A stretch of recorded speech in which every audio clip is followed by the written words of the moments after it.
श्री गणेशाय नमः।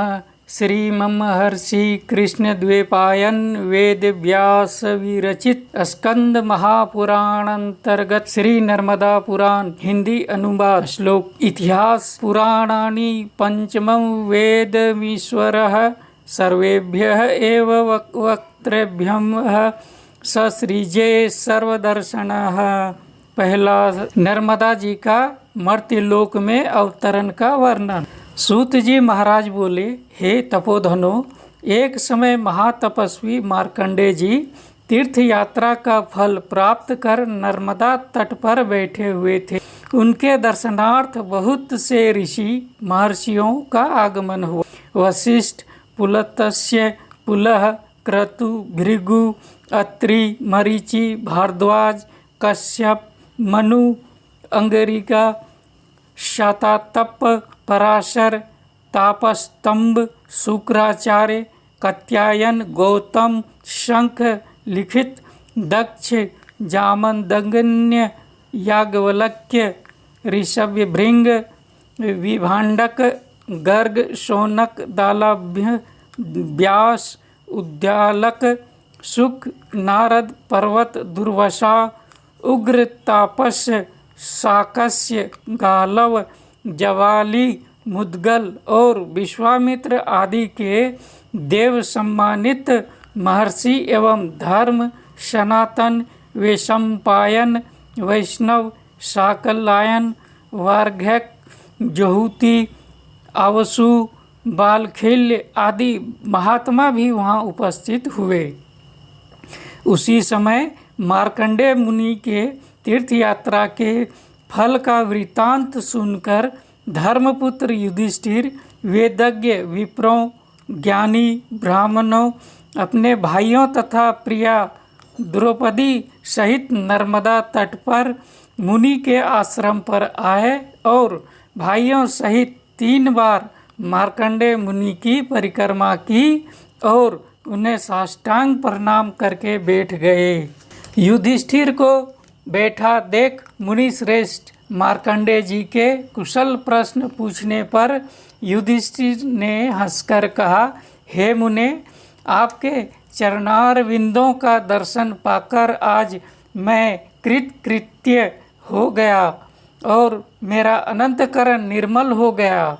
युधिष्ठिर बोले, त्रिलोक्य पावनी गंगा, यमुना और सरस्वती, गंगा द्वार, हिमालय, कुब्जांक्र, ब्रह्मयोनि, उग्र तीर्थ, कनखल, केदार क्षेत्र, भैरव क्षेत्र, नैमिषारण्य, गया, कुरुक्षेत्र, पुष्कर आदि पवित्र तीर्थों को छोड़कर आप किस प्रयोजन से केवल महानदी नर्मदा का ही सेवन करते हैं? इस रहस्य को हम लोग जानना चाहते हैं। कृपा कर आप इस विषय में बताइए। श्री मार्कंडेय बोले, हे राजन, पूर्व काल की बात है। चंद्रवंश में पुररवा नाम से विख्यात एक चक्रवर्ती राजा हुए थे। वे देवलोक का शासन करने वाले इंद्र की भांति संपूर्ण पृथ्वी का पालन करते थे। एक बार राजसभा में उन नृपश्रेष्ठ ने वृद्ध ब्राह्मणों से पूछा, विप्रवरों, पाप मोहित मनुष्य किस उपाय से यज्ञ आदि कर्मों के बिना ही स्वर्गलोक को प्राप्त हुए हैं, यह बताइए। ब्राह्मणों ने कहा, महाराज, नर्मदा नदी संपूर्ण लोकों को पवित्र करने में सक्षम है। वे संपूर्ण विश्व का पाप हरने में भी समर्थ हैं। उन्हें देवलोक से आप इस पृथ्वी पर उतारें। मनस्वी वृद्ध ब्राह्मणों का यह वचन सुनकर राजा पुररवा ने कंद मूल फल शाक और जल के आहार पर निर्भर हो निर्मल अनंतकरण से देवाधिदेव शिव जी की आराधना की। तब शिव जी प्रसन्न होकर बोले, पुत्र, वर मांगो, मैं तुम्हें अभिष्ट वस्तु प्रदान करूँगा। राजा पुररवा बोले, हे महादेव, आप समस्त जगत के कल्याण हेतु नर्मदा जी को पृथ्वी पर उतारिए। आज लक्ष्य योजन विस्तीर्ण जम्बूद्वीप निराधार हो रहा है। न देव तृप्त होते हैं, न पितर, और न समस्त जीवधारियों की ही तृप्ति हो रही है। देवाधिदेव महादेव बोले, हे राजन, तुम तो अयाच्य वस्तु की याचना करते हो, ऐसा वर तो देव दुर्लभ है। तुम नर्मदा को छोड़कर दूसरा जो कुछ भी वर मांगोगे मैं तुम्हें अवश्य दूंगा। राजा पुरुरवा ने कहा, हे महादेव, मैं प्राण जाने पर भी अन्य कोई वर नहीं मांगूंगा। पुरुरवा का दृढ़ निश्चय देखकर तथा उनकी उग्र तपस्या को दृष्टिगत रखते हुए महादेव जी ने नर्मदा जी को आज्ञा दी, हे सुरेश्वरी, तुम मृत्युलोक पर उतरो और राजा पुरुरवा की तपस्या के फल से मृत्युलोक के कल्याण का साधन करो। नर्मदा जी बोली, हे महेश्वर, मैं बिना किसी आधार के देवलोक से पृथ्वी पर कैसे उतरूंगी। नर्मदा जी की बात सुनकर देवाधिदेव महादेव ने 8 पर्वतों को बुलवाया और उन सब से पूछा, आप में से कौन नर्मदा जी को धारण करने में सक्षम हैं। तब विंध्यगिरि ने कहा, हे देवेश, आपके प्रसाद से मेरा पुत्र पर्यंक नर्मदा को धारण करने में समर्थ है। तत्पश्चात महादेव जी से पर्यंक ने भी कहा, महेश्वर, आपके प्रसाद से मैं नर्मदा नदी को धारण करूँगा। तदंतर शिवाज्ञा से नर्मदा देवी पर्यंक गिरी के शिखर पर स्थित होकर उतरी। उनकी जलराशि के वेग पूर्वक भ्रमण से पर्वत, वन और काननों सहित समस्त पृथ्वी जल से अलावित हो उठी। संपूर्ण जगत अकाल में ही प्रलय काल से ग्रस्त हो गया। तब संपूर्ण देवताओं ने मिकल कन्या नर्मदा की स्तुति की, हे कल्याणी, तुम मर्यादा धारण करो, किसी नियत सीमा में स्थित रहो और इस प्रकार जगत हित कारिणी बनो। देवताओं के इस प्रकार प्रार्थना करने पर महादेव जी की आज्ञा से नर्मदा देवी ने अपने रूप को संकुचित कर लिया। अब वे संवृत्त रूप से बहने लगी। उस समय नर्मदा जी ने पुरुरवा से कहा, हे वत्स, तुम अपने हाथ से मेरे जल का स्पर्श करो। उनकी आज्ञा पाकर पुरुरवा ने उनके जल का स्पर्श एवं आचमन करके पितरों का तिल और नर्मदा जल से तर्पण किया।